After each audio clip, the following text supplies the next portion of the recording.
Esdras, chapitre 3. Le 7e mois arriva, et les enfants d'Israël étaient dans leur ville. Alors le peuple s'assembla comme un seul homme à Jérusalem. Josué, fils de Jotsadak, avec ses frères les sacrificateurs, et Zorobabel, fils de Shealtiel, avec ses frères, se levèrent et bâtirent l'autel du Dieu d'Israël, pour y offrir des holocaustes, selon ce qui est écrit dans la loi de Moïse, homme de Dieu.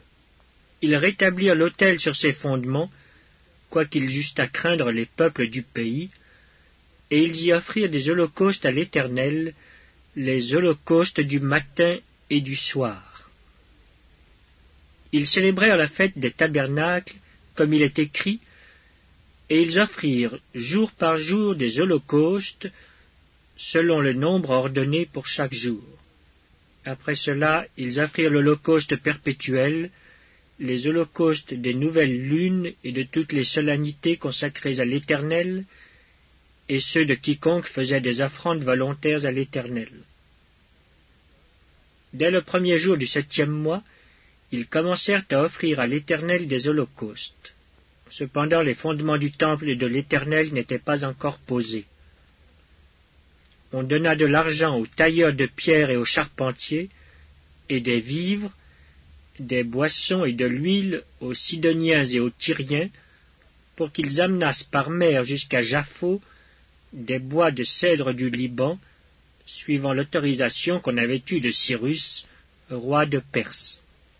La seconde année depuis leur arrivée à la maison de Dieu à Jérusalem, au second mois, Zorobabel, fils de Shealtiel, Josué, fils de Jotsadak, avec le reste de leurs frères les sacrificateurs et les Lévites, et tous ceux qui étaient revenus de la captivité à Jérusalem, se mirent à l'œuvre et chargèrent les Lévites de 20 ans et au-dessus de surveiller les travaux de la maison de l'Éternel.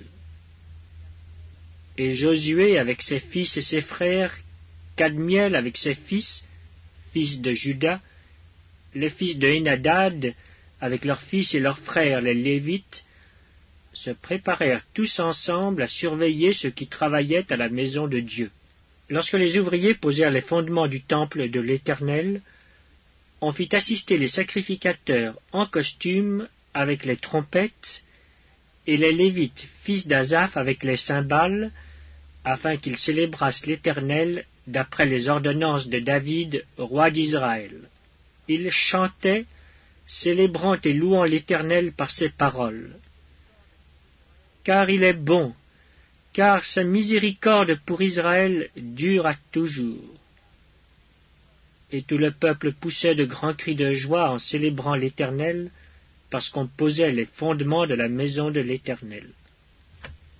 Mais plusieurs des sacrificateurs et des Lévites, et des chefs de famille âgés qui avaient vu la première maison, pleuraient à grand bruit pendant qu'on posait sous leurs yeux les fondements de cette maison.